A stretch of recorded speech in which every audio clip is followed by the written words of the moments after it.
to Art and Politics, a vanguard in the Black arts movement. Your guest speaker tonight is Amiri Baraka. Briefly, by the way, my name is Matthew Pfeiffer. I've worked with a coalition of students and organizations to put this together, and I'm very grateful for it. And so first and foremost, we're going to thank a couple of people, a couple of organizations. OCCM, the Off-Campus College Meeting, specifically Justin Marcello and all those who have worked in accordance with us to make this happen.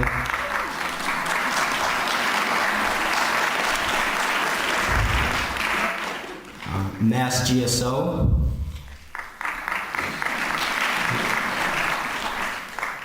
For expediency, I guess I'll just read them all off and then we can clap when we're done.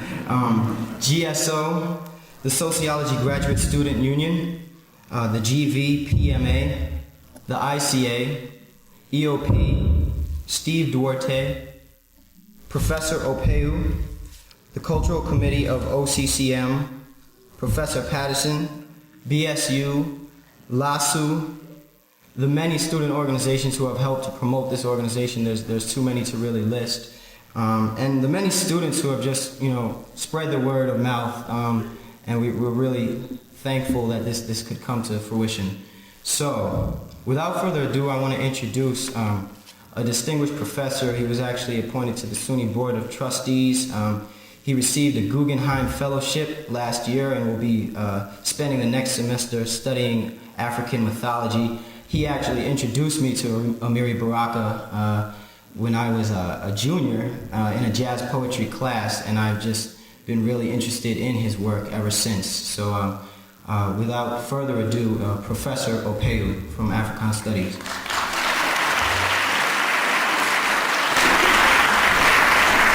Thank you, Matt. I'm delighted to be part of this. In the past several years, as a matter of fact, it's been a long time that I've been teaching Baraka's poetry, ever since I was an ABD at Buffalo, sometime in the mid-70s. And in the last several years, we've been teaching this course on African-American poetry and jazz, and Baraka has been one of the central icons of the course. It's not a very easy thing to introduce Baraka. The man has done so much, and he is known to so many people that I am intimidated by the sheer task of having to say anything about him. But far more intimidating is the fact that just when you think that you know enough about Baraka, he's done something new. Every time I turn around, the man has done another book. I hesitated to tell him this, but really the last book of yours that I acquired was Translucency, which is already about nearly 10 years old. Right, and as we were in the dressing room preparing to come in here, I saw so many of the new things that he's been publishing in the last few years that I said to myself, I'm not even going to bother to enumerate or talk about the number of books that he has published. But I suppose that one of the easiest, let me put it this way, easiest ways to see Baraka is, in short, as a committed artist. Now that's breaking it down in very, very simple terms, because there's a lot that's loaded into that statement. As an artist, he's definitely made his mark, not just in the history of American literature, but in the history of world literature. And he's been through the works. I mean, Baraka has shown his mettle as a very, very sensitive poet, but much more so as a committed poet. As a poet, he has shown how much he can do with the sheer power of words, and he has put them together in so many different ways, right from his early days with the Beat generation of poets to the more recent work that he's been doing. But far more to the fore, far more significant, is the commitment that he has shown, not just in his writing, but in public statements. He has been in the trenches of the struggle for a long time. He has taken a lot of beating, physical and otherwise, but he has never hesitated to speak out his mind, whether it's about issues here in the United States or issues in Africa or elsewhere in the world. He has paid his dues as an ideologue, but whatever the stage of his participation in the struggle, he has been very much in the forefront and has not hesitated to be put in prison if need be, for his convictions and for his commitment. So we are in the presence of a man who is not only a sensitive literary artist, but also one who has used the resources of the spoken and the written word to articulate his positions on the thorniest issues that have plagued not only American society or African society, but mankind at large.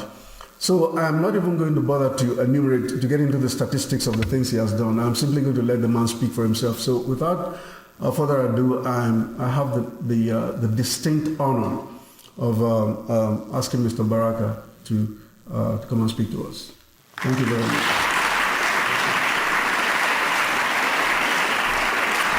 Thank you very much. Been here a couple of times, I know that, in Binghamton. But as I get older, I start to confusing when and where, to tell you the truth. Supposed to talk about art and politics. Well, let's say, first of all, the reason most Americans are so backward is because of art. The television, the radio, films, literature, the school, because of the backward superstructure. The superstructure being that kind of presence that is erected with institutions and organizations, colleges, erected that reflect the economic base. The economic base is monopoly, capitalism, imperialism, national oppression, So that when you talk about politics, you're talking about power. What is it? Polis is the Greek word for people. So you could say, what makes the people tick? Politics, power. The gaining, maintaining, and use of power. Art actually is an ideological reflection of the world. I think some books, those of you who are interested in reading, you should read the Yan'an Forum on Art and Literature by Mao Zedong. Probably hard to get now, but you can get it with a little kind of determination. Read five essays in philosophy by Mao Zedong. Those are good books to read. There's a new book out called Art on the Line, edited by Jack Hirschman. Essays by Latin American revolutionary artists like Cesar Vallejo, some of the greatest poets, for instance, in the world come from Latin America. Neruda, for instance, Eduardo Cardenal, Nicolas Guillen from Cuba.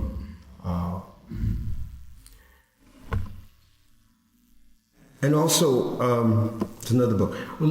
In terms of trying to understand why NADA is so backward, you should read volume 15 of Lenin. Can you get that somewhere? I know this is a college, you can go up in here. Read an essay called Why Liberalism Separated from Democracy. This is very important to understand why, and why people can go for that, thinking that they're doing something revolutionary by putting George Bush back in power, So, if we say now, what are the tasks that we have to do, as far as I'm concerned, First of all, we have to beat Bush, you know that. I don't care what you're doing, you need a united front to beat Bush. That's the first thing. You're gonna kill everybody, even Americans, even white people, you're gonna be killed. As you can see, 700 people got killed since peace was declared. You know what I mean? Why don't they have a draft? If they had a draft, you all would be out there in the street protesting, see? They know if they don't bother you all, your students, the petty bourgeois, the aspirant petty bourgeois, then everything will be cool.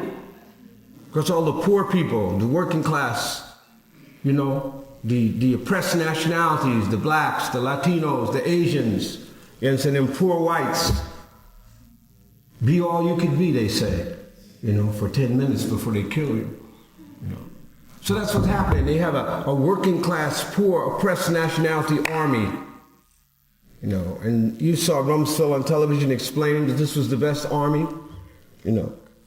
So the key task, overall, the key task for me is to fight for democracy. To fight for a people's democracy. First of all, the things that happen in the United States, the Constitution itself, are backward. You don't need an electoral college. George Bush was beat by 500,000 votes. That's what, the fourth time that's happened? 3 or 4 other times. So first, the electoral college has to be gotten rid of. You have to have direct democracy. You can vote from your job, from school, from your house. You understand? They follow you around to get your taxes, but they don't do that for voter registration. They don't care whether you register to vote or not. You see? You have to take the money out of the electoral process. There can be no private funds. You understand what I'm saying? As long as you have private monies given to the election, rich people will win. Isn't that logical? They got the most money, they're going to give up the most money, and they're going to win. You see? And then they tell you this is the most democratic country. This has never been a democracy. The United States never been a democracy. When could it be a democracy? With slaves? You mean after they annexed the whole of northern Mexico? Texas, Arizona, New Mexico, California, Colorado. They took a survey of students in Texas, asked them where was Mexico. 75% of them didn't even know. They in it. That is Mexico. So the question of the Afro-American people, the Chicano people, the Mexicans, you understand?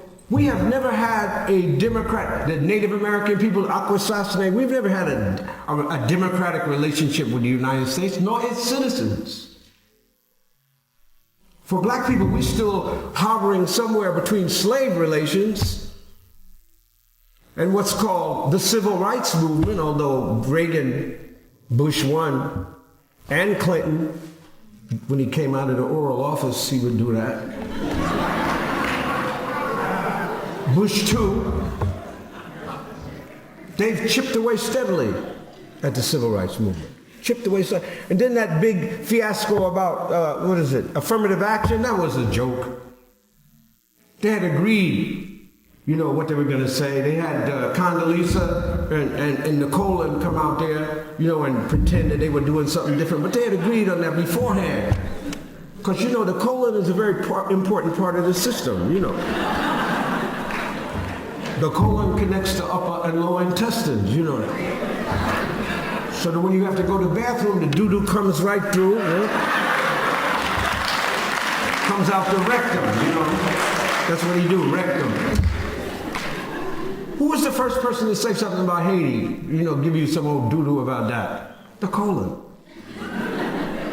And for those of you colored people who believe when looking at them that they have something to do with us, so you're being tricked. It's a costume. You understand? Colin is the Secretary of State of the United States of America. Condoleezza Rice is the National Security Advisor for the United States of America. She don't have nothing to do with you. She said they didn't even need the civil rights movement. She said they used to let her parents in the stores on Sunday. Oh, really? Yeah. Told us the founding fathers told us what to do. I know they did.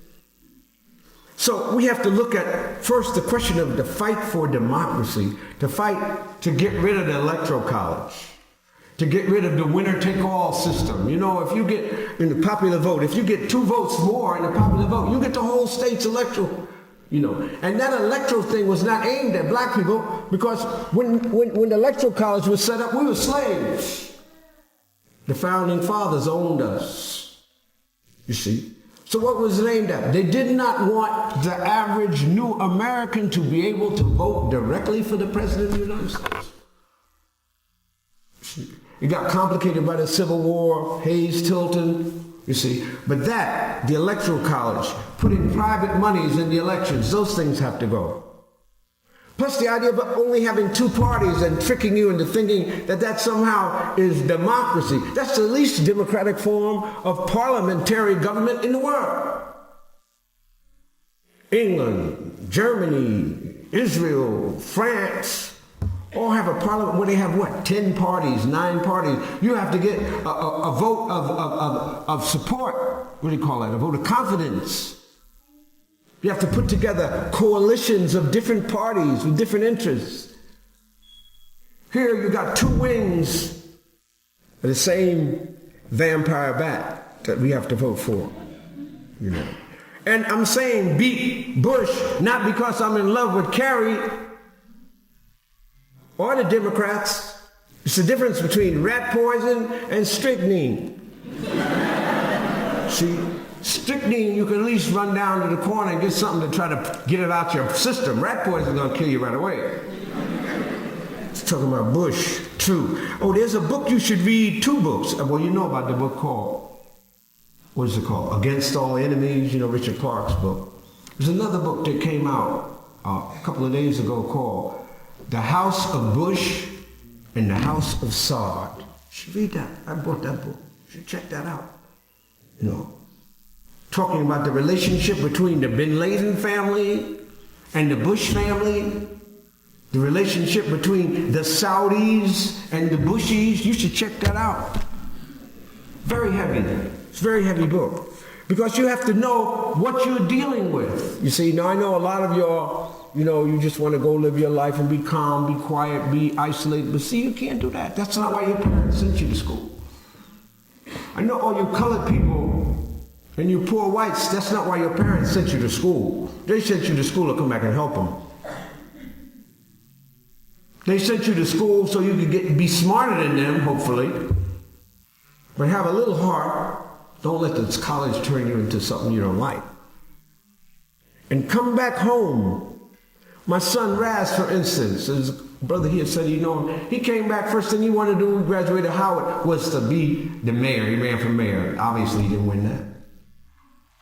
But then 8 years later, now he's the deputy mayor of New York. And that's what we wanted. We wanted them to come back home with something on the cap, but still able to struggle to make lives better for us. All those people you left behind who didn't go to college, or your close friends in high school you used to hang out with, they're still there. Some of them in the army getting killed. You got to come back there and help them. And if you don't come back there, I'm going to put a personal curse on you.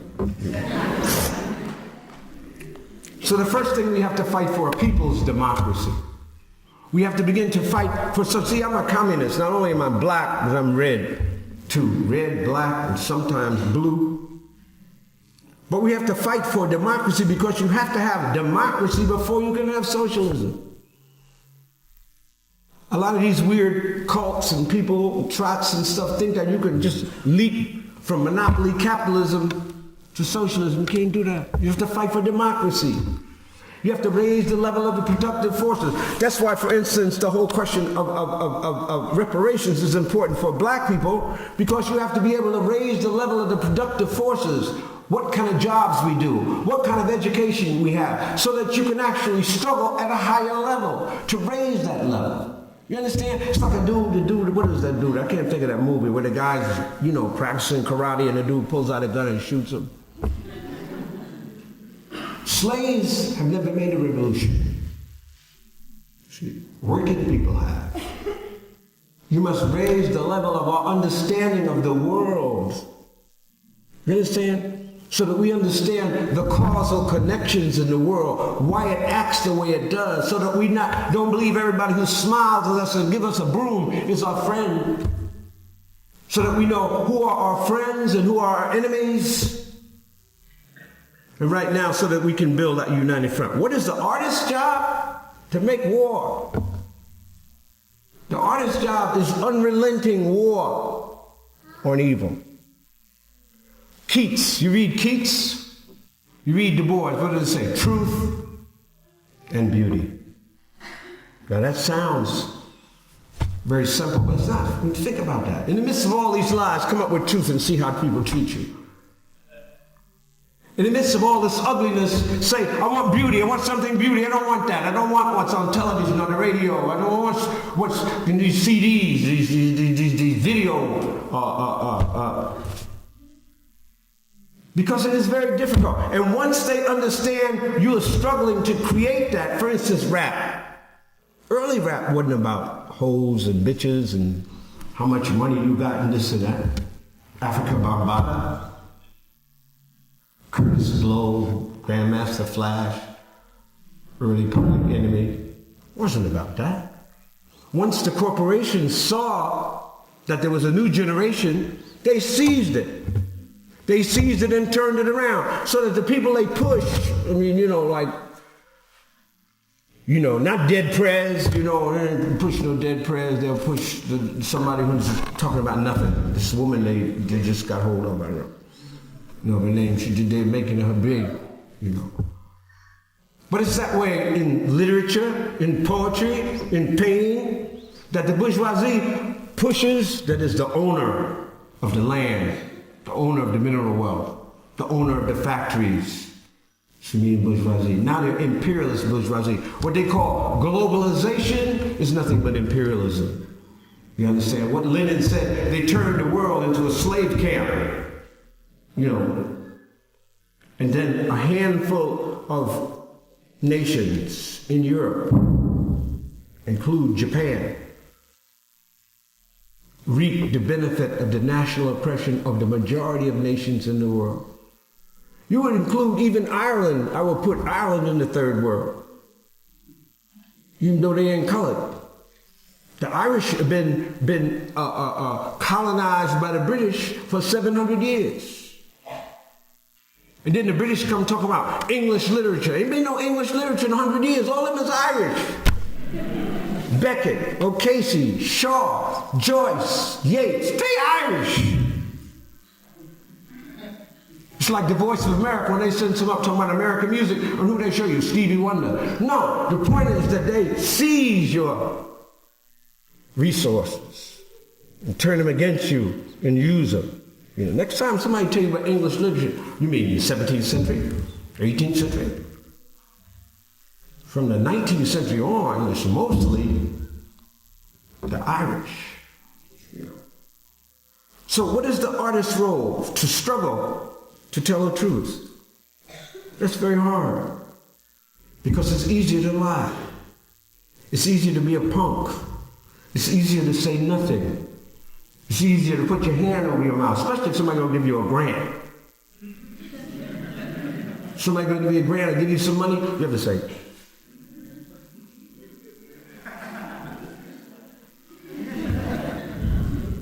and beauty? Well, beauty is defined by what you want and what you need. See? Somebody can see an atomic bomb drop and say, isn't that beautiful? The smoke? The fires? Isn't that beautiful? It's gorgeous. I'd like to find out what Cheney and Rumsfeld think is beautiful. What Bush thinks is beautiful. What about Bush beauty? I wonder what that is. What does Bush think is beautiful? That'd be a good question. You students should put that together. I hope you also put together a letter to Mr. Nader and tell him to drop out, get some sense. 1% now separates Bush and Kerry. Our boy Nader got 4%. Now I didn't spend all last time he was up there arguing with him. Send him letter after letter after letter after letter. Cool out. At least do what Jesse did. Get delegates, but then cool out. Don't believe you can run. What is that? Some super egotistical, petty bourgeois American who believes that somehow they mean something even though the rest of the people are suffering?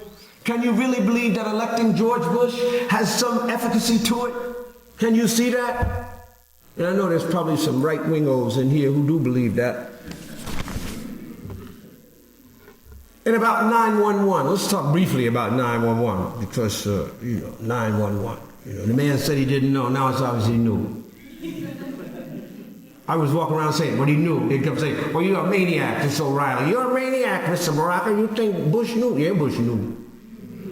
Blair knew. The French knew, the Germans knew, the Israelis knew, the Russians knew, the Chinese knew.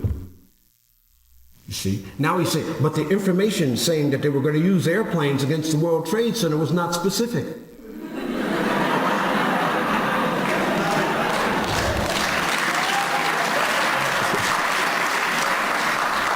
You mean they didn't tell you the time of day? But then he answered me this. I was in the Air Force for 2 years until they threw me out. I was thrown out of college. Then I got thrown out of the Air Force. Then I became the poet laureate in New Jersey. They threw me out of that. Is it something I said? Or...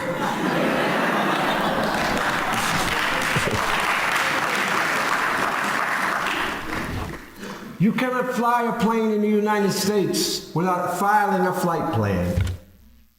Once you file a flight plan, you cannot deviate from that flight plan. Otherwise, people will say, hello, what's happening?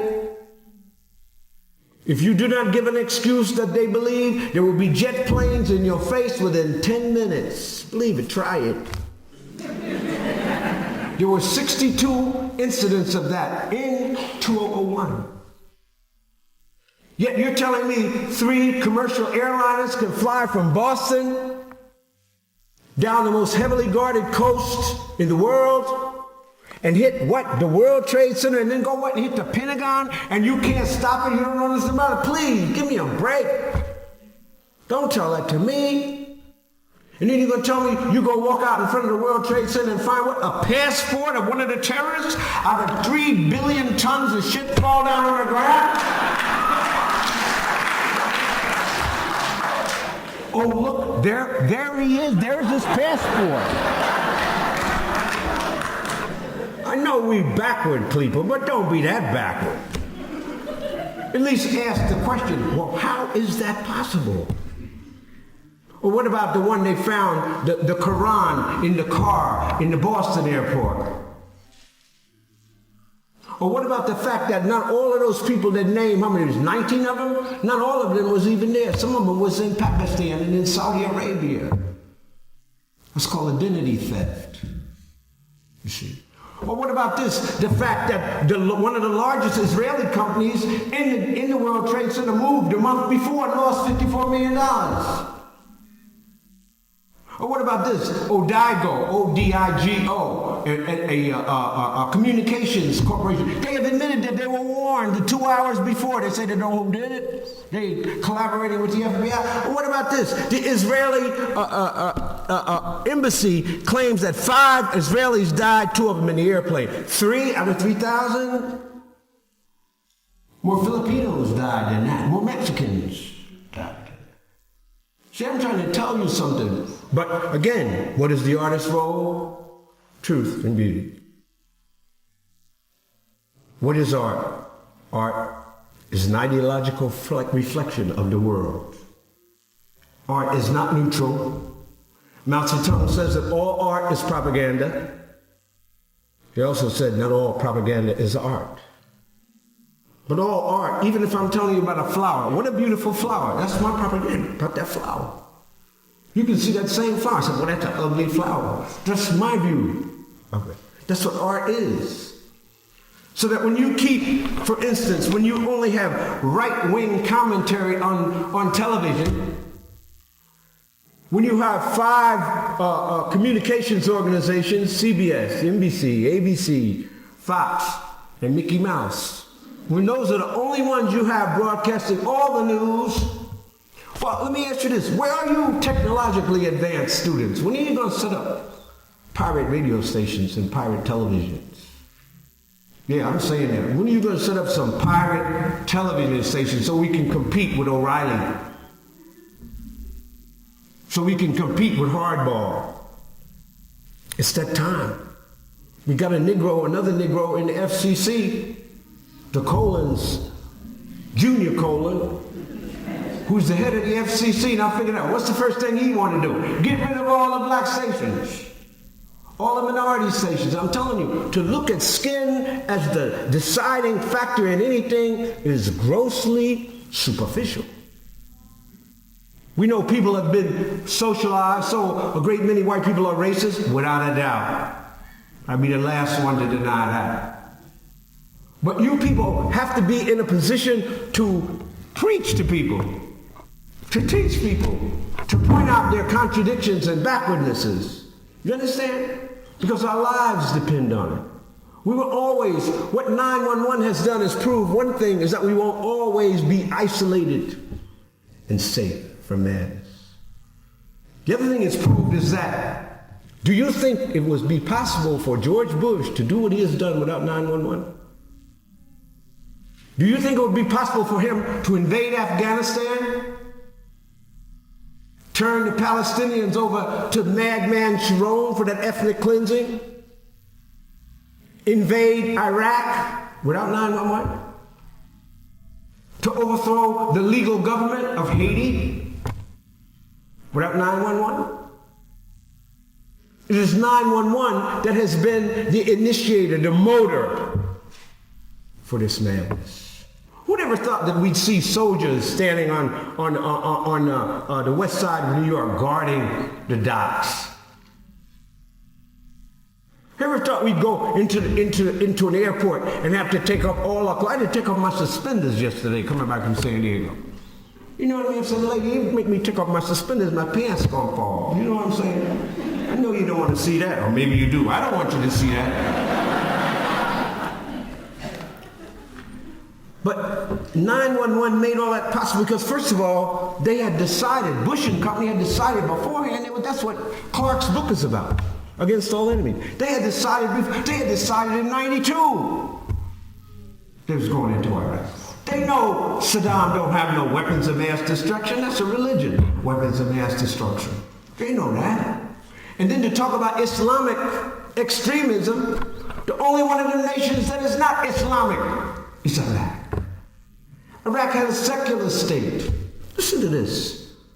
You want Islamic extremism? Go get your boy the Saudi and that Wahhabism. You want to find some Islamic where they be cutting people's heads off and stuff? Go check the Saudis, your main man, your oily brothers.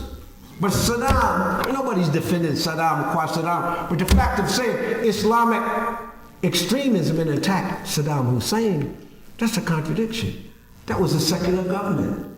That was a secular government. And it attacked Saddam Hussein because that's the strongest, that's the weakest. That's why you attacked him. You want to attack somebody? Attack Iran. Ooh. Attack Syria. Ooh. And then the poor fool had the nerve to let it slide out of his mouth about North Korea. Now there's really outrageous. I don't want to say the man is crazy. But then at the same time, to let it slip that really who they looking for is the Chinese. You remember when Bush first got into office with the airplane incident? Give us back our plane. Give us back our plane. What did the Chinese say? You get it back. In a minute. In a box. After we have studied it. See, that might be the single maddest idea that Bush and his coven of war makers have. Because right now what they're trying to do is drive a pipeline from Afghanistan all the way up into the USSR lands to neutralize the Chinese economic development. That's what they're trying to do, you see. You remember when they dropped a bomb on the Chinese embassy? You remember they flying those planes high over China and the Chinese shot one down? See. The point is China. That is where it's aimed at, you know. Fortunately, they ran into a little obstruction. It is North Korea. And North Korea said, yeah, we got an atomic bomb and it's aimed at you. See? And that cooled them out a little bit. People say, well, why aren't they issuing the same threats against the North Koreans that they issuing against Saddam Hussein? Saddam Hussein ain't got nothing. If he had some weapons of mass destruction, you would have found out when you invaded. He don't have nothing. They still haven't found, although they tell me they're slipping him in there right now. And for people who, and I'm going to read this poem after a while so you can decide whether I'm an anti-Semite or not. I mean, that's the lowest, the evilest thing you could actually say. Why did they attack me? Because I was raising questions about the whole of 911. who did the 911, who think did 911, who benefits by 911. You understand? And then, you know, to say that also they got rid of the what is it, the American-Israeli political, you know, group. They got rid of 2 black congresspersons, Cynthia McKinney in Atlanta, Hilliard in Alabama. Those white people can't hold those spots. The demographics is against that. So I mean, you tell me you're going to then choose who our representatives are? How would people like it if black people chose who their representatives are? You know, and then you also have to blame some of the Negroes, for instance, who made sure that Red Brown, for instance, who fought for them all their lives, is now sentenced to life imprisonment with 9 Negroes on the goddamn jury. See? The little bunnies, the little college graduates who think they're cool and they're safe, they're gonna go get a job working for the devil and just keep working. And finally, the important thing is to build some kind of united front, no matter what your organizations are. Whether you're a communist, a vegetarian, a Muslim, you know, a Christian. We have to be Bush. That's the principle. We have to be Bush. We have to also begin to put together a national united front. Not only a black united front, but a united front that will encompass that black united front too. So that finally all of the Americans who have any say, if Bush lost the election by 500,000 votes, New York Times today, that means what? There's 10,000 people per state. 10,000 people per state. That's enough for a big party, man.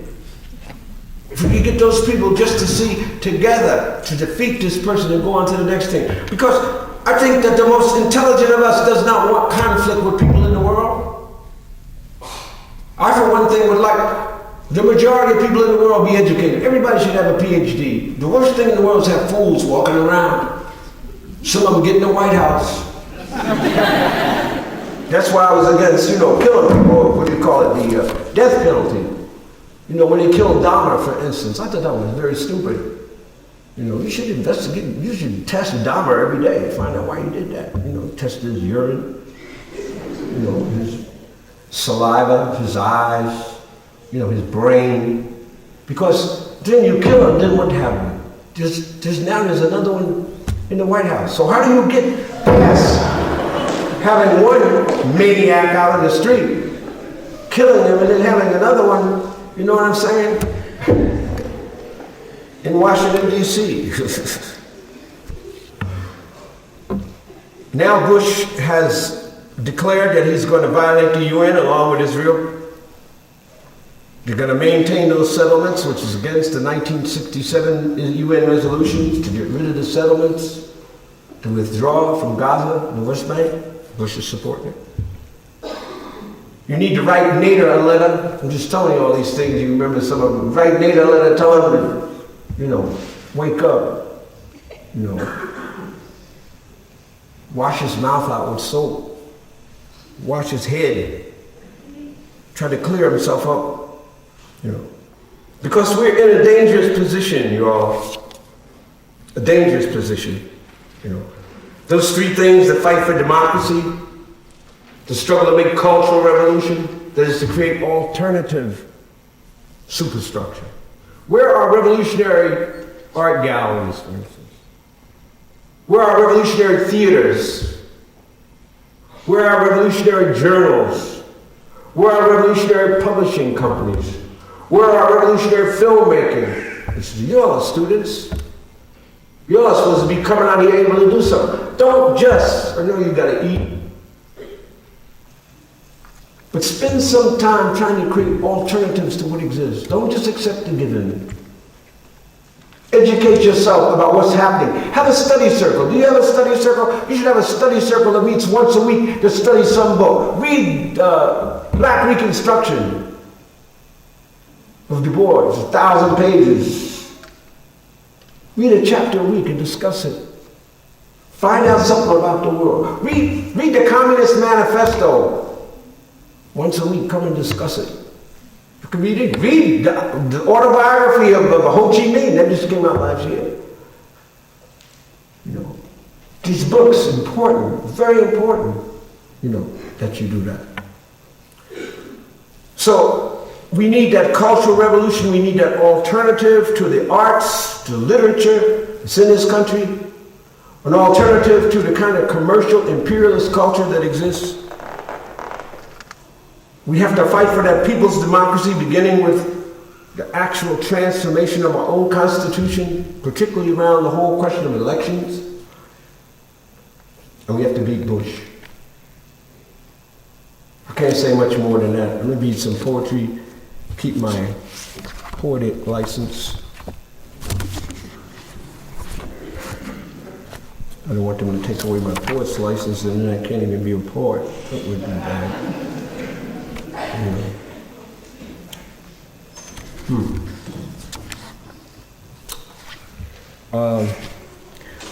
I had this book here. I had sold all of them out for some reason, even though people supposedly hate me. The books disappeared, you know. So let me read some of these poems. I put out another version of this called We. It's a picture of Mao Zedong and W.B. Du Bois when they met in 1962 in Beijing. What a great meeting. I wish I was hiding somewhere and hear what they were saying. Also, there's a copy of Somebody Blew Up America in there. But I remember from 1962 when Mao said, countries want independence, nations want liberation, and people want revolution. That's what he said. Revolution is the main trend in the world today. I used to love to hear that. It's not that way anymore. Counter-revolution, reaction, and backwardness is the main trend in the world today. We have to change it, you know. So let me read some of these. I can never decide what I want to read. That's the problem.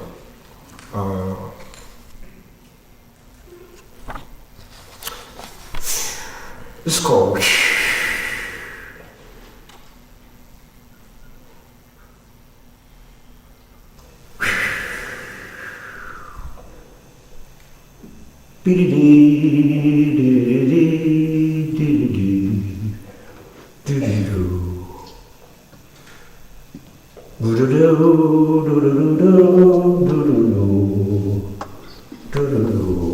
I used to be simple when the world was. When was that? An LP after the 45, after the 78, when the sky was far away. When humans had faces, when the world minded its own business and poetry was a dream that left no footprints. I used to be ignorant and thought I could live without killing. I used to be quiet. I used to look at things and wonder. That was before the war, before the other war and the war before that. I used to be a child. I got out of that. I used to be excited by what I didn't understand. I was still a child then, not yet a man.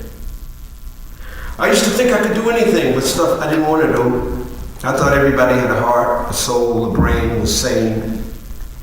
I don't mean some of what I saw and knew in the past wasn't mean, but it didn't mean what Monk mean when he thought of, I mean you.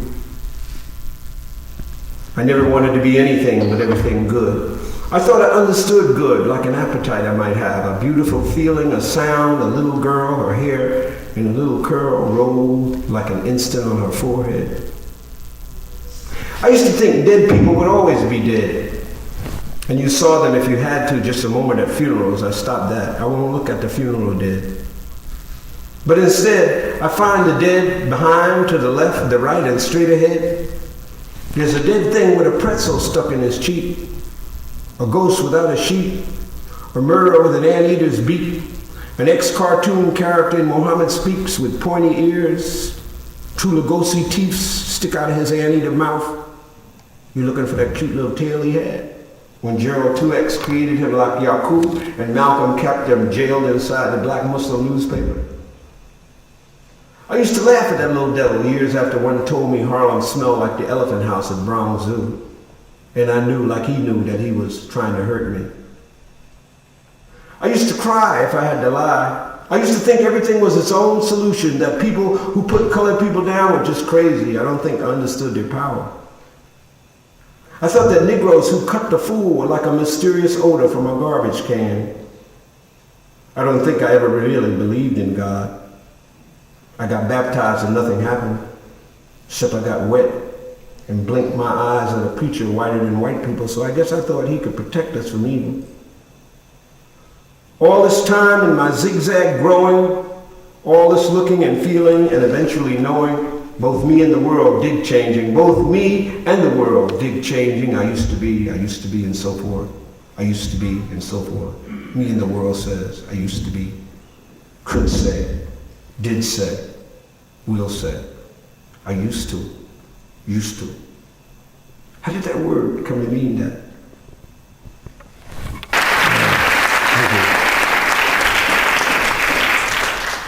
There was a dude named Tarzan once. He didn't have no shirt on. Used to run around with Clarence Thomas, where his side off. But see, when his stomach got big, they call that colonialism. Tarzan and Schwarzenegger is the same word. Tar is black, Zanj is Swahili for black, like Zanzibar. And Schwarz is black, and nigger, of course, you know what that is.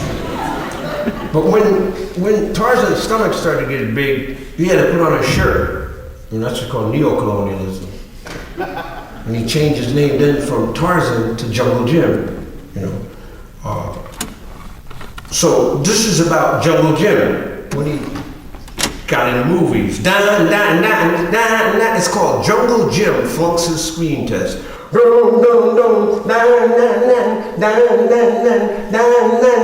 James, you should know how the world makes you ugly. James, very ugly. Ugly, we used to say, back in the playground, just touching the surface of the thing. Not understanding that there's ugly, there's ugly, then various deeper degrees like dirty ugly, sick ugly, devil ugly, death ugly, right on till you get to the bottom of the beginning of some shit too ugly to be dug by mere you, man. I never seen that deepest, dirtiest past serial killer ugly. I seen Bush too, and his charcoal imp dummy Neil Bennett. I seen a lot. A Bilbo, a thing wrapped in white sheets, carrying his burning soul, disguised as a baking Negro, eyes melting into snot.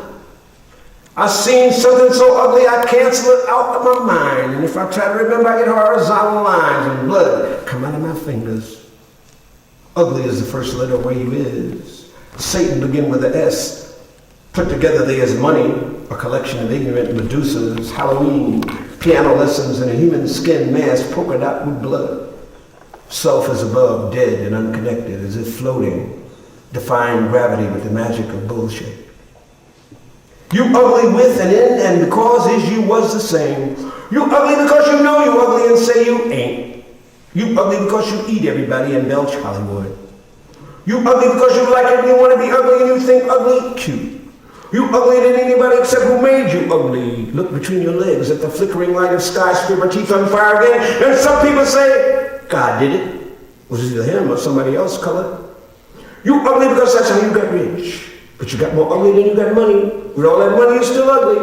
The ugliest other thing in the world think you ugly and happy because you make them feel better. You uglier than Agnew. When you get your PhD in ugly, you will be Hitler's last meal. You uglier than Churchill and Bush, the father's hideous wife. Ghouls say you ugly behind your back. Vampires scared of you. When Clarence Pendleton passed gas, it painted your face all over the room. You uglier than that painting Clarence Thomas got in the attic of his real self, which Oscar Wilde did of him. You uglier than Papa Doc, Hitler and Mobutu. You uglier than Mussolini, Franco, and the Swedish angel is your twin. You uglier than zombie vomit. Uglier than Zuder. You're the ugliest thing in the human family, and that ID you got saying you're human is ugly. You ugly as devil doo-doo. White supremacy in you is identical. You ugly as the brain emptiness of a cracker lynch mob. You ugly as Falwell dressed as Camp Calloway. You uglier than white people. You uglier than Armstrong Williams. You and Ashcraft as movie stars among the backward dead. All insects look better than you at your best. You as vomit, rats run away from you. You as uglier than Dahmer, Sweet Tooth. You as uglier than the police. War is your makeup. Prison, your altar. Assassination, your conversation. You think stealing make you better looking. Lying give you an orgasm, only pain make you smile. But you so ugly, no smile would stain in your face. You drink people's tears and paint your face with their blood. You so ugly when you sleep, your dreams torture people. The devil complain when you tell people you him. The devil say you uglier than him. That could be a trick. But nobody ever seen the two of you all together. But the devil dressed better than you. Your face is a uniform. Clothes won't let you put them on. You cannot fart because gas refuses to stay in your ass. You went to Denmark for sexual transformation. But the doctors could not figure out what sex you were. You claim not to be dead. You claim the reason you look the way you do is not your fault. Nature made me like this. You said, nature made me like this. Naturally, everything denies it. Naturally, everything denies it.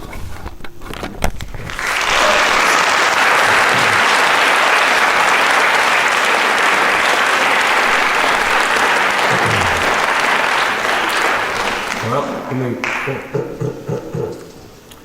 let me see. I'm just trying to keep myself. You know, when you read all the time, you have to keep yourself.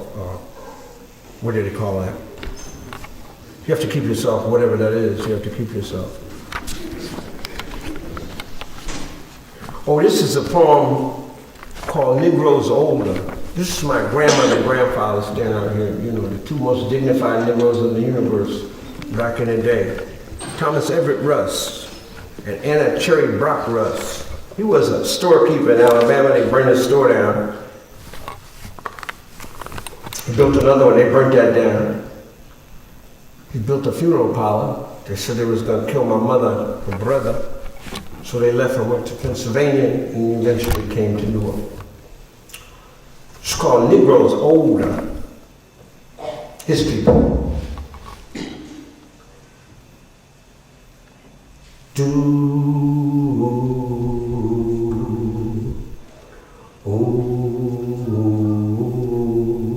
Negroes older than everything, but one thing, they sells.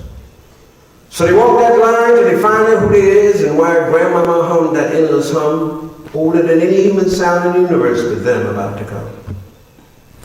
If they, we, you, us didn't know and could hip yourself, your family, so sometimes some things would snap and bend without the wind into some kind of better shape. It's hard to cry and not know why. And if you do and can't tell who need to hear it before they die, Negroes older than cities. They stood around till they funk them up. And they still don't know. Some do why their grandmama hum all the time and say, pray child, when they're hurt by ignorance, sickness, and crime. Ask yourself, Jimmy, do you know who you is? And listen to the cloud of silence close your face, and in that place a hum start to come and tears roll back inside and pictures come of something you don't even know what it is. And your grandmama humming already saying, quiet child, the world gonna rise in your eyes.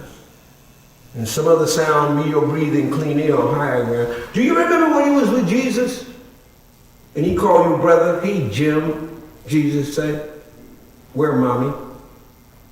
Remember that? You was wearing the same kind of hat. And remember he pushed your mouth to hum your grandmama's tune. Do you remember that December the devil thought up Santa Claus and told you he was your father? Even though nobody ever seen him and he lived in Greece, because if he come out he'd rot, and then he'd really be not. Negroes older than Jesus, Peter, Paul, or Mary. They older than lies. Man tell more than say he thought of lying. Louis Armstrong was the one who gave Eve the idea about the apple. Negroes older than Rome, Greece. When Negroes first come, nothing didn't have no name. Negroes older than anything that can move, talk, sing, dance, or think. There was trees and green flowers and fruit before Negroes got here, but Negroes hooked up the first garden. Negroes the first thing with hands. Negroes the first to say bullshit or your mama. MF wouldn't have no generic name if it wasn't for Negroes. Wouldn't be no white people if it wasn't for Negroes. Negroes are nice. Negroes know shit they don't even know they know. That's why their grandmama be humming all the time, trying to remember why it is they don't tell their children to kick these crackers' ass. When their grandmama start humming, all kind of shit gonna break out. Like JoJo come running out of the what's the name little and say, you can't kill everybody, you can't kill everybody. And your grandmama be on television explaining why she didn't let Jesus go to Europe.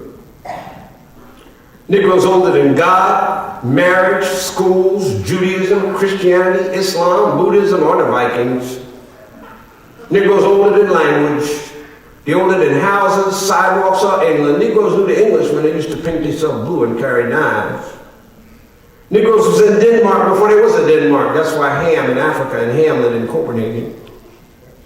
Negroes was here before the Ten Commandments, paper, writing on books. Negroes thought all that would raise everybody to higher ground. Negroes thought big as the pyramids was, the Johnny-come-latelys could begin higher up on Yaku's ladder.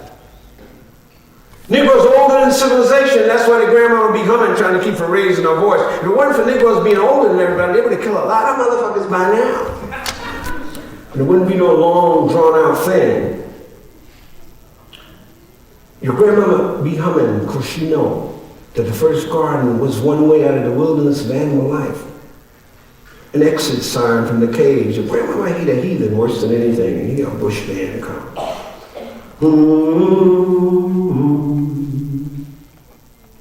Your grandmama humming because she know it was heathens changed the spelling of prophet to prophet and put her grandmama out to Trinity. When your grandmama stop humming, all hell gonna break out, be a white horse way up in the sky with an American in the saddle trying to make the universe bow, but his history is behind him, dressed in red. On another horse he thought he fled, chasing him until he did. Your grandmama humming like the horses drumming, like the future coming, directing them all toward the precipice ahead.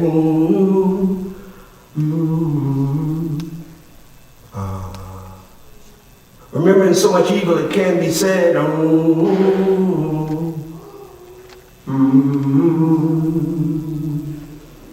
Like waiting for a snowball to dig civilization and understand what the destiny of humans is when they are finally allowed to fully become humans. Remembering so much evil it can be said, like it come from someplace way overhead. That's why your grandmama humming. And if you could remember the words, the pictures embedded in that wordless melody from infinity, you'd understand why you're black. Why music and justice charm you, why your feet keep leaving the ground, why the bee in the air, the rhythm is vision digging out and then serious. Like you was on a horse, black as you, scaling the sky, weighing the universe, the truth from the lie, seeking what will always be beautiful, and evidence will be your residence. Black rider of the black horse, streaking like the sun, beyond what will come, leaving a trail of fire. That's why you wear my mother.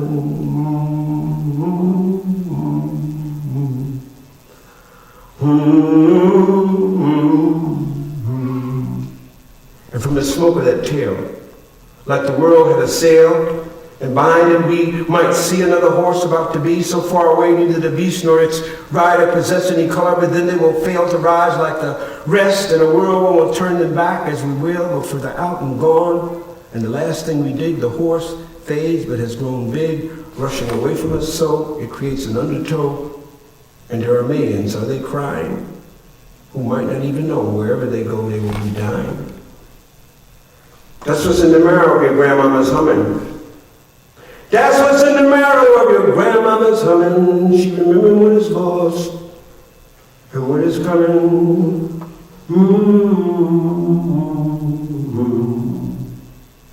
What is lost and what is coming.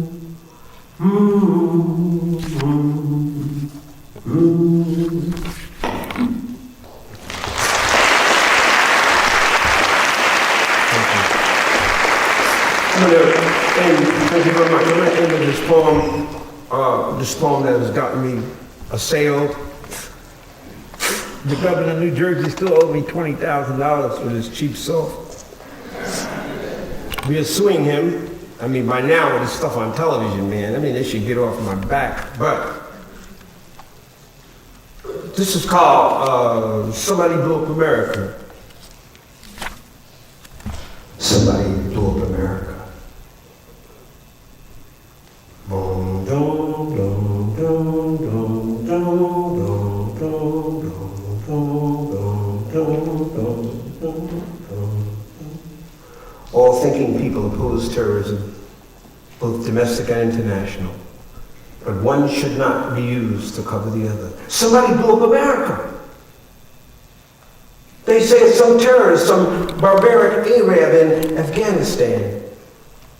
It wasn't our American terrorists. It wasn't the Klan or the skinheads or the them that blows up nigger churches or reincarnates us on death row. It wasn't Trent Lott or David Duke or Giuliani or Schumer. Helms retiring. It wasn't the gonorrhea in costume, the white cheek diseases that have murdered black people, terrorized reason and sanity, most of humanity as they please, as they say. Who said? Who do the same? Who is in pain? Who tell lies? Who in disguise? Who had the slaves? Who got the bucks out the bucks? Who got fat from plantations? Who genocided Indians, tried to waste the black nation? Who lived on Wall Street, the first plantation? Who cut your nuts off? Who raped your mom? Who lynched your pop? Who got the tar? Who got the feathers? Who had the match? Who set the fires? Who killed and hired? Who said he God and still be the devil? Who the biggest only? Who the most goodest? Who do Jesus resemble? Who created everything? Who the smartest? Who the greatest? Who the richest? Who say you ugly and they the good lookingest? Who defined art? Who defined science? Who made the bombs? Who made the guns? Who bought the slaves? Who sold them? Who call you them names? Who said Dahmer wasn't insane? Who stole Puerto Rico? Who stole the Indies, the Philippines, Manhattan, Australia, and Hebrides? Who forced opium on the Chinese? Who owned the buildings? Who got the money? Who think you're funny? Who locked you up? Who owned the papers? Who owned the slave ship? Who run the army? Who the fake president? Who the ruler? Who the banker? Who owned the mine? Who twist your mind? Who got bread? Who need peace? Who you think need war? Who owned the oil? Who do no toil? Who owned the soil? Who is not a nigger? Who is so great ain't nobody bigger? Who owned the city? Who owned the air? Who owned the water? Who owned your crib? Who rob and steal and cheat and murder and make lies the truth? Who call you uncouth? Who live in the biggest house? Who do the biggest crime? Who go on vacation anytime? Who kill the most niggas? Who kill the most Jews? Who kill the most Italians? Who kill the most Irish? Who kill the most Africans? Who kill the most Japanese? Who kill the most Latinos? Who own the ocean? Who own the airplanes? Who own the malls? Who own television? Who own radio? Who own what ain't even known to be owned? Who own the owners that ain't to be the owners? Who own the suburbs? Who suck the cities? Who make the laws? Who made Bush president? Who believed the Confederate flag needed to be flying? Who talk about democracy and be lying? Ho! Ho! Ho! Ho! Who the beast in Revelations? Who's 666? Who decide Jesus get crucified? Who the devil on the real side? Who got rich from Armenian genocide? Who the biggest terrorist? Who changed the Bible? Who killed the most people? Who do the most evil? Who don't worry about survival? Who have the colonies? Who stole the most land? Who rule the world? Who say they're good but only do evil? Who the biggest executioner? Who own the oil? Who want more oil? Who told you what you think that let you find out a lie? Who felt ventilated? Maybe they say who paid the CIA. Who knew the bomb was going to blow? Who know why the terrorists learned to fly in Florida? In San Diego. Who know why 5 Israelis was filming the explosion and cracking their sides at the ocean? Who needs fossil fuel when the sun ain't going nowhere? Who make the credit cards? Who get the biggest tax cut? Who walked out of the conference against racism? Who killed Malcolm Kennedy and his brother? Who killed Dr. King? Who would want such a thing? Are they linked to the murder of Lincoln? Who invaded Grenada? Who made money from apartheid? Who keep the Irish a colony? Who overthrow Chile and Nicaragua later? Who killed David Sebeco, Chris Hani, the same ones who killed Biko, Cabral, Neruda, Allende, Che Guevara, Sandino? Who killed Kabila? The ones who wasted Lumumba, Marlene, Betty Shabazz, Princess Di, Ralph Featherstone, Little Bobby, locked up Mandela, Yoruba, Geronimo, Asada, Mumia, Garvey, Dashiell Hammond, Alpheus Hutton. Who killed Huey Newton, Fred Hampton, Medgar Evers, Mikey Smith, Walter Rodney? Was it the ones who tried to poison Fidel? Who tried to keep the Vietnamese oppressed? Who put a price on Lenin's head? Who put the Jews in ovens and who helped them do it? Who said America first and okayed the yellow stars? Ho! Ho! Who killed Rosa Luxemburg, Liebknecht? Who murdered the Rosenbergs and all the good people? ICE, tortured, assassinated them. Who got rich from Algeria, Libya, Haiti, Iran, Iraq, Saudi, Kuwait, Lebanon, Syria, Egypt, Jordan, Palestine. Who cut off people's hands in the Congo? Who invented AIDS? Who put the germs in the Indians' blankets? Who thought up the Trail of Tears? Who blew up the Maine and started the Spanish-American War? Who got Sharon back in power? Who backed Batista, Hitler, Bilbo, Chiang Kai-shek? Who decided affirmative action had to go? Reconstruction, New Deal, the New Frontier, the Great Society. Who do Thomas S. Clarence work for? Who do come out to Collins now? Who know what kind of skeezer is a Condoleezza? Who paid Connolly to be a wooden Negro? Who give genius awards to Homo locus subsidiary? Who overthrew Nkrumah, Bishop? Who poisoned Robeson? Who tried to put Du Bois in jail? Who framed Rap Brown, Jamil Alameen? Who framed the Rosenbergs, Garvey, the Scottsboro Boards, the Hollywood 10? Who set the Reichstag fire? Who knew the World Trade Center was going to get bombed? Who told 4,000 Israeli workers at the Twin Towers to stay home that day? Why did Sharon stay away? Who? Explosion of owl, the newspapers say the devil's face could be seen. Who make money from war? Who make dough from fear and lies? Who want the world like it is? Who want the world to be ruled by imperialism and national oppression and terror, violence and hunger and poverty? Who is the ruler of hell? Who is the most powerful? Who you know ever seen God? But everybody's seen the devil. Like an owl exploding. Like an owl exploding in your life, in your brain, in yourself. Like an owl who knows the devil all night, all day. If you listen, like an owl exploding in fire, we hear the questions rise in terrible flame, like the whistle of a crazy dog, like the acid vomit of the fire of hell. Who?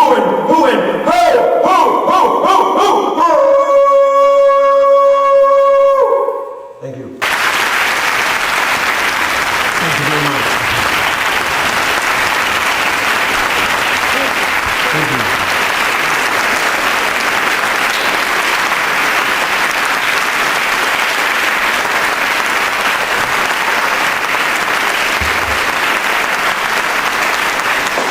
Thank you very much. I can answer a few minutes of questions. You spent a decent amount of your time speaking against Native, and I guess my question is, in light of the fact that Kerry voted for a lot of these things that I guess we all oppose, like the Iraq War and the Patriot Act, why don't we spend our time writing letters to Kerry in order to make him realize that he's a Democrat? It's good. Nothing against that. I'm not pushing Kerry as, I'm trying to stop Bush. You know, it's if you have an invasion of giant roaches, you stop them first. Now, what we get coming on the scene, then we have to deal with that. You see, what we really have to build is a united front to attack the constitutional construction of the electoral process itself. You know, as long as, like I went over that, as long as you have private monies, you know, as long as you don't have automatic voter registration, all those things, you're gonna lose. But we have to stop Bush. Because every day, things go further to the right. I mean, even if you're an environmentalist, if you're in the Greens, do you see what he's been doing to the environment? I mean, systematically, every day. So that's my first priority is to stop Bush. But at the same time, that's just part of our overall drive to push for a people's democracy and cultural revolution. But the focus has to be first on beating Bush. You know, that's the key link. I mean, we could stand here and talk about Bush from the tax, to the tax, the taxes given to the rich people, or we could talk about the fact that there was a surplus when Clinton left, and now there's a hugest deficit ever. You know, the fact that we're spending billions of dollars on doing what? You mean to tell me we can't correct the ghettos? We can't see that people get jobs, that people get education in this country? Now we have to go to Iraq to do what? To do what? To control, what is that, the second largest, what is it, Saudi is the first, second is the Iraqis. Third, they got them, the Negroes in Nigeria. And fourth, in Venezuela, they're threatening them. Why the oil? Because that controls the world. It's not just the oil. People say, it's the oil. Yes, the oil, but the oil is simply a means of controlling Europe and Asia. And in the end, as I say, it's aimed at the Chinese. But I'm saying, I'm not a Kerry fanatic. I was actually, you want to know, I was sharp in that one, you know, or at least the first guy. What was the first guy who seemed like he was going to win, so the Democrats felt he wasn't electable and got rid of him? Who am I talking about? Dean. I'd much rather see Dean in there, you know, in terms of some alternative. And Dean wasn't all that great, but he was better than Kerry. The guy from Ohio, the little guy who didn't get no votes. You know, they swamped him immediately. He got bumped out there. But all of them are more those two guys are more progressive than Nader. You know, so you look at Nader, what he was saying actually. He's not that progressive, you know. I'm for a third party, many parties, but not just some egotistical petty bourgeois running because he thinks he can do better job at imperialism than Bush, because that's all Nader wants to do. He wants to put a seatbelt on it. That's all. Yeah, sorry. Yes, my question is kind of a two-part question. Do you think, if it is not already so, that America can ever achieve its ideal of free expression? And part two of that is, what is the price of silence? Well, certainly let's say this. America has always had freedom of the press as long as you got a press.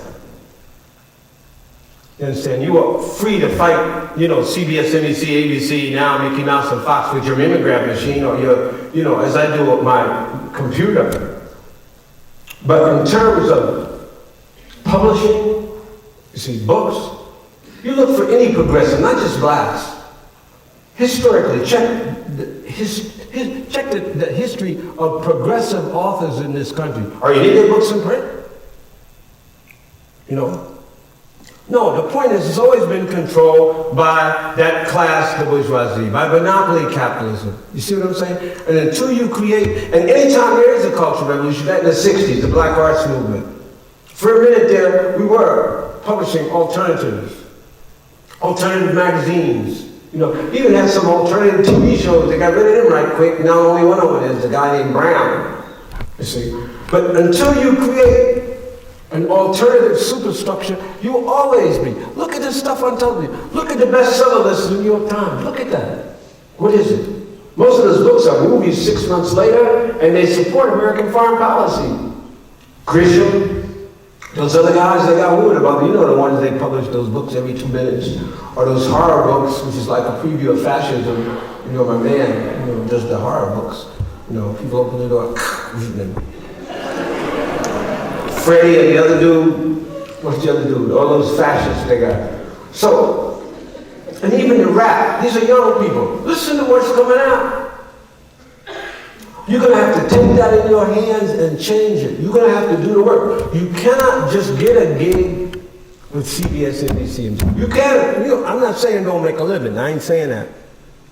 But don't let that be, please, your only outlet.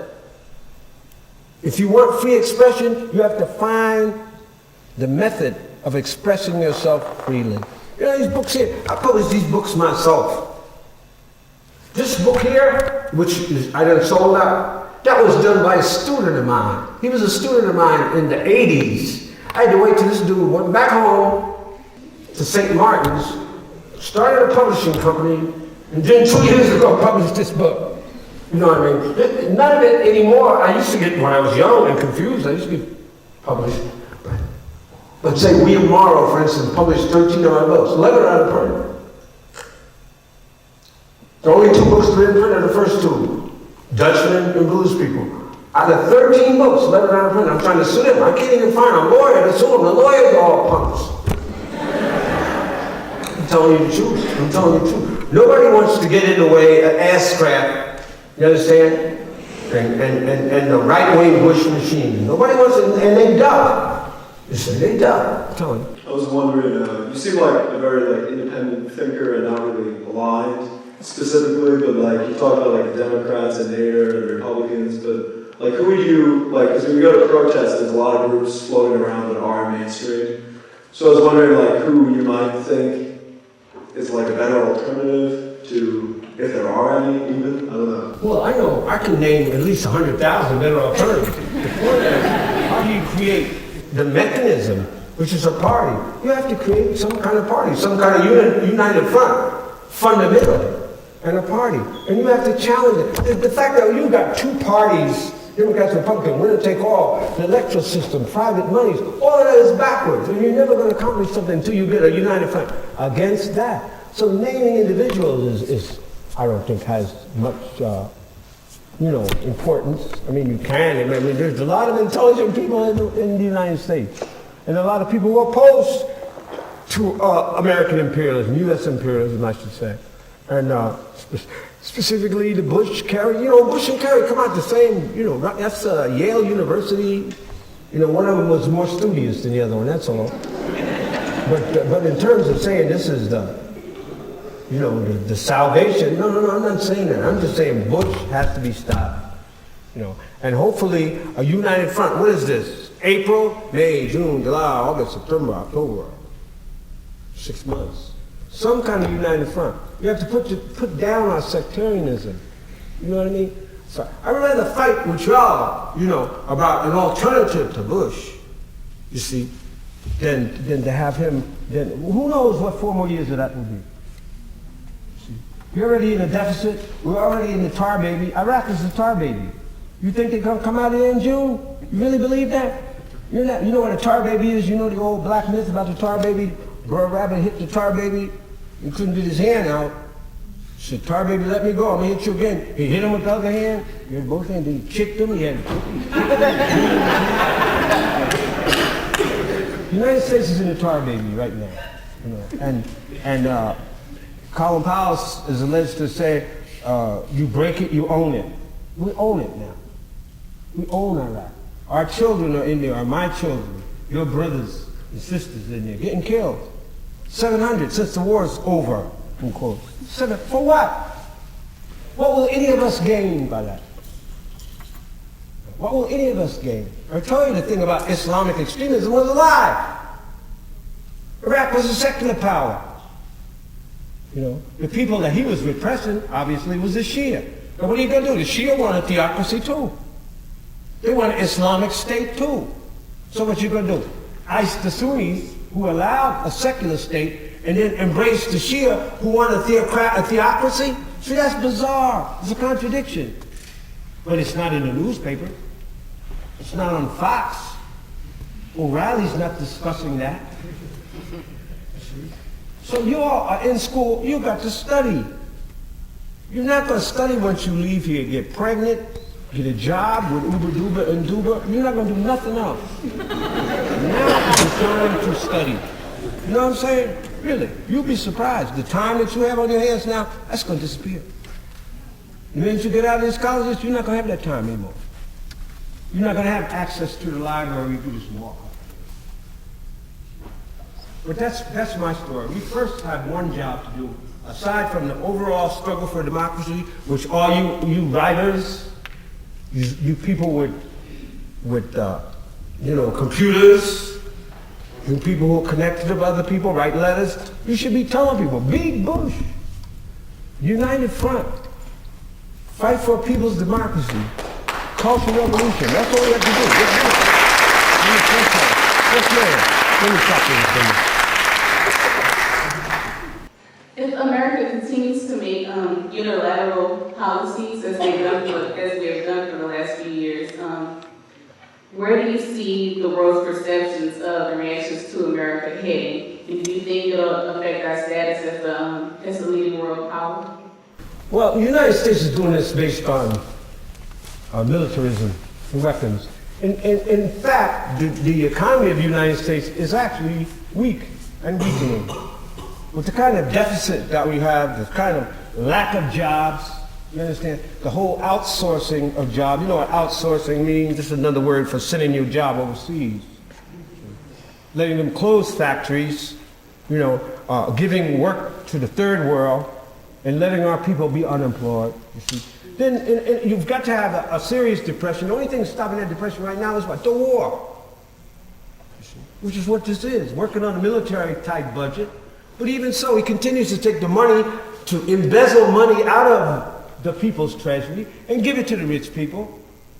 He's got Bechtel and what is the Chinese company and all those people, what is the name of those people? Besides Bechtel, all of those companies making money hand over fist.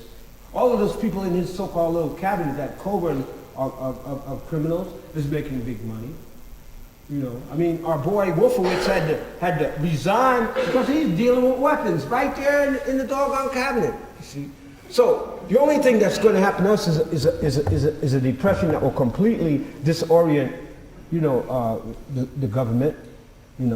But the problem is for those of us on the bottom already. The working class whites, the blacks, the Asians, the Latino, it's going to be even harsher for us. And it's time it becomes harsher, so the repression is going to become harsher. We now have in Newark an Office of Homeland Security. Our democratic rights were already impaired. Now we've got to have ass-craft coming in there as, what Homeland Security, for what? But the point is, when you stop to look at this, again, 911, is the key to all of this, you see. And they planned to invade Iraq in 1992. Read Against All Enemies. Or read the book called The House of Saud and the House of Bush. They've been planning this in 1960. They knew they was going to attack Iraq. They knew Iraq didn't have squat. They knew they didn't have nothing. And the weapons that they keep saying, he used weapons of mass destruction on the, what's the other group there? Kurds. On the Kurds, who gave it to them? You want to know where they are? Check your receipts. They